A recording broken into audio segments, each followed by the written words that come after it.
Halo semuanya, selamat datang kembali di channel YouTube Line Up. Di video kali ini gue pengen membahas salah satu helm yang mungkin bisa kalian lihat di kamera atau di video. Hari ini gue pengen ngebahas KBC Helmet.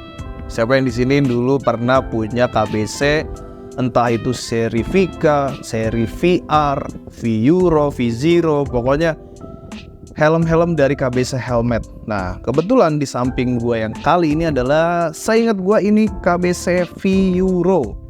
Nah, buat KBC itu sendiri, kalau misalkan tadi gue udah ulik-ulik, udah gue baca-baca, kurang lebih helm ini tuh rilis di tahun 2011 atau 2012. Koreksi kalau misalkan gue salah. Nah, kalau kalian pernah ingat, gue kan pernah bikin kondisi atau review kondisi helm full face NHK GP1000 yang umurnya udah sekitar 10 tahunan.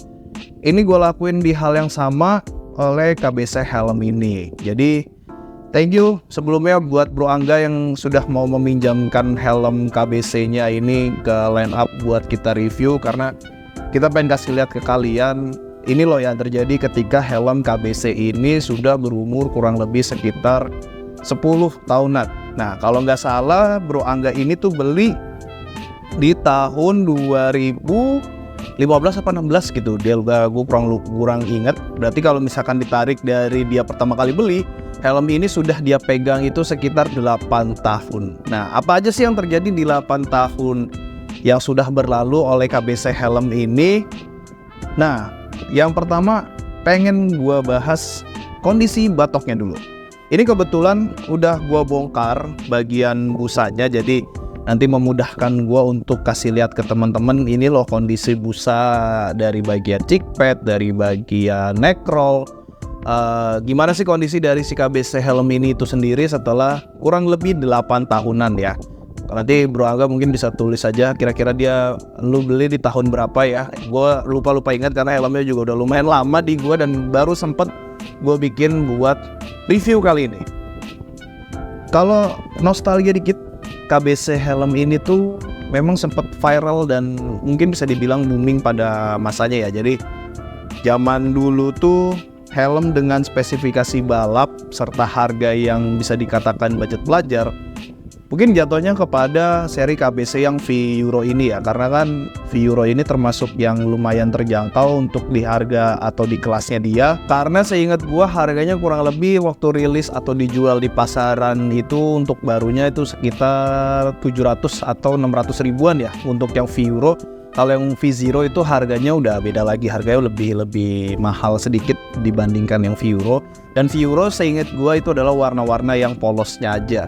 Sebetulnya KBC itu ikoniknya ada di yang warna kuning stabilo kalau seingat gua ya. Jadi yellow fluo gitu. Itu lumayan ikonik. Dan kalau kita bicara KBC dulu identiknya tuh ada stiker sayap di kiri dan kanannya, ya nggak sih? Stiker-stiker sayapnya siapa? Yang ada di LS2.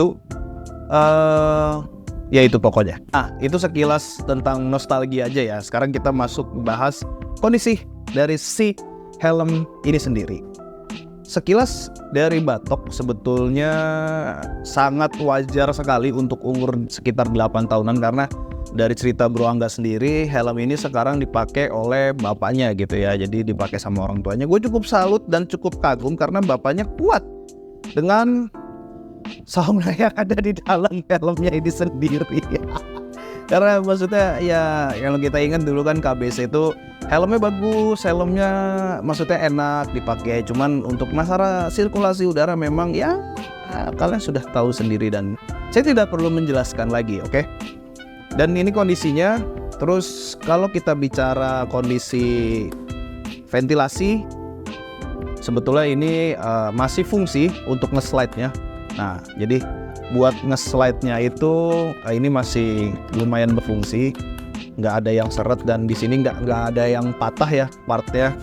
Terus bagian ventilasi mulutnya ini dia juga nggak ada yang seret dan patah. Cuman di sini yang unik adalah kalau misalkan fan mulut itu helm rata-rata kan kalau untuk full face ke bawah itu ngebuka. Nah kalau dia ini kebalikannya, jadi ke bawah ini nutup, atas ini buka gitu.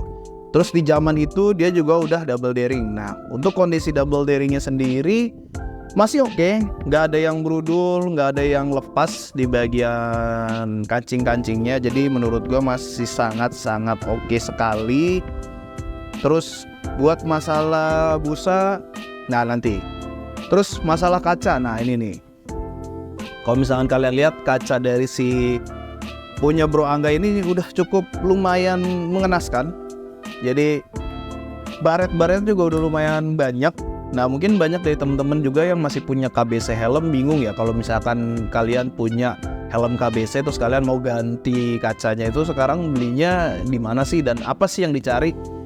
Kalau seingat gua buat sekarang ini kalau misalkan kalian punya KBC V-Euro, V-Zero, Vika gue lupa deh. Pokoknya yang gue inget tuh V-Euro sama V-Zero kalian bisa substitusi partnya dari punya RSP FF0 atau FF300 karena FF0 sama FF300 ini masih satu komponen yang sama, jadi kalian bisa substitusiin part dari RSP FF0 sama FF300 ke KBC kalian. Karena seingat kita juga KBC ini moldingannya dipakai oleh RSP juga di FF0 sama FF300 gitu. Dan kalau misalnya kalian bertanya-tanya sebetulnya KBC ini produk dari mana sih?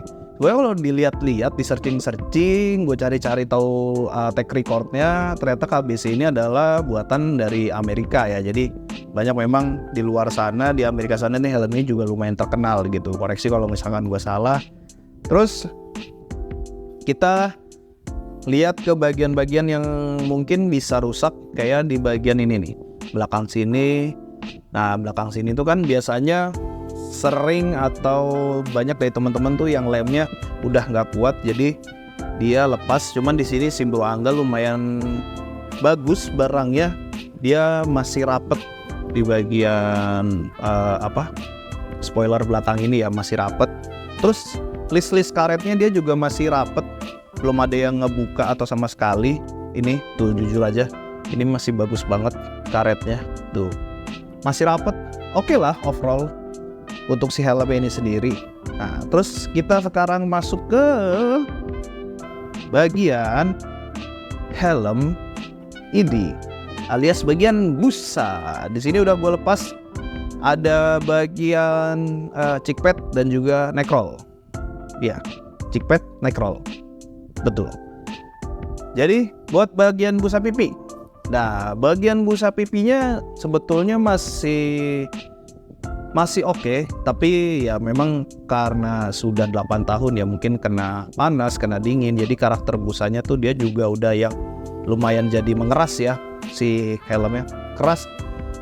Kerasnya tuh di sini bukan yang nggak enak dipakai, tapi karakter sponsnya tuh udah nggak balik kayak dulu lagi ya. Karena di sini kalau misalkan gue pegang di bagian sini tuh ada bekas tonjolan yang mungkin kena ke dagu atau ke bagian pipi.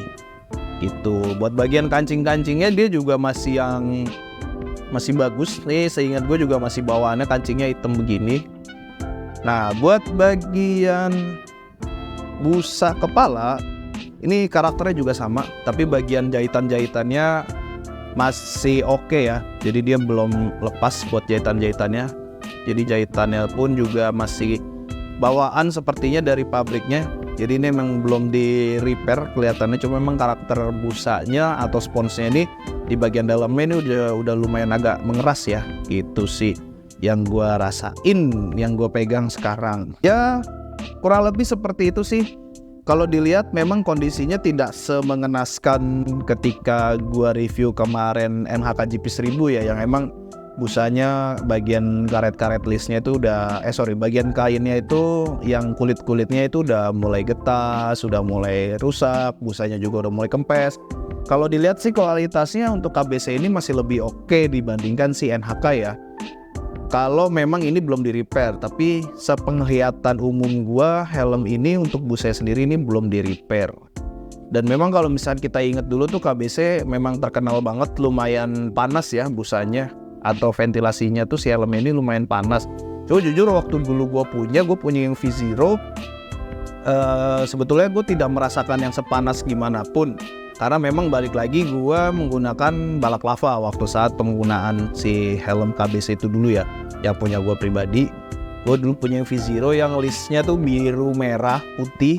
Nah itu Cuman memang ketika gua sampai di tempat tujuan menggunakan helm itu memang kerasa gobiosnya ya. Jadi kerasa bener-bener pas gua buka tuh rambut gue yang bener-bener lepek, yang basah tuh bener-bener di helm itu tuh kerasa. Nah jadi panasnya tuh memang yang bikin keringetannya tuh bener-bener kerasa gitu ya. Jadi ya mungkin itu yang jadi helmnya itu kurang peminatnya mungkin sampai sekarang. Tapi jujur ya, beberapa kali gue lihat masih banyak teman-teman di luar sana yang pasti punya helm KBC ini ya, mau yang seri apapun itu. Dan seingat gue ada yang seri premiumnya juga yang harga udah jutaan. Dan uniknya dulu ya, helm-helm begini tuh yang udah flat visor tuh identiknya nih ya, biasanya pakai stiker-stiker gini nih kayak Tribu de Chihuahua. Ini kalau nggak salah stikernya Valentino Rossi. Terus ada dulu juga namanya Ike Kimochi stikernya. Terus identiknya tuh helm-helm dulu tuh ini ada stiker di bagian atas ini, terus di sini KBC, emergency concept gitu-gitu ya. Ini sering banget diganti sama yang don't touch my visor ya biasanya. Terus di bagian visor ya, sebagian batok kiri kanan ini biasanya dikasih stiker wing kayak di helm-helmnya LS tuh seingat gua gitu. Tapi buat sekarang sih ya udah jarang ya, karena emang peminat dari si helm ini sendiri juga udah mulai berkurang kan. Lumayan sayang sih. Kalau dilihat emang masih punya memorable lah dari si helm itu tuh masih oke banget. Nah, kalau dari kalian sendiri kira-kira ada nggak punya cerita tentang helm ini, mungkin tentang si KBC-nya, atau mungkin dulu kalian pengen helm KBC ini tapi belum kesampaian sampai sekarang? Kenapa? Alasannya apa? Mungkin kalian bisa cerita-cerita di kolom komentar. Terus di video yang NHKJP 1000 itu kan banyak yang bilang, bang coba bikinin konten repair helm yang emang udah busuk, udah jelek, terus di repair terus dijual. Siapa tahu nanti dari teman-teman yang penonton line up itu mereka mau beli si helm itu gitu ya, ketika kita repair, kita restorasi. Sebenarnya mau dan memang sudah kita rencanakan, udah kita aturkan nanti ke depannya line up tuh seperti apa.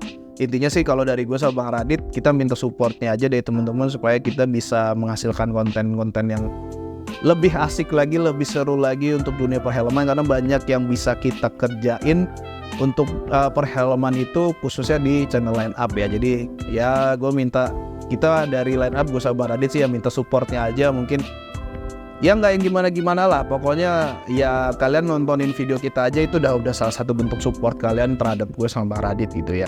Ya udah, gitu aja dulu untuk review kondisi helm KBC ini setelah mungkin 8-7 tahunan dari kita line up. Dari gue Bang Semi, gitu aja untuk video kali ini. Kita ketemu di video selanjutnya. See you next video, bye bye.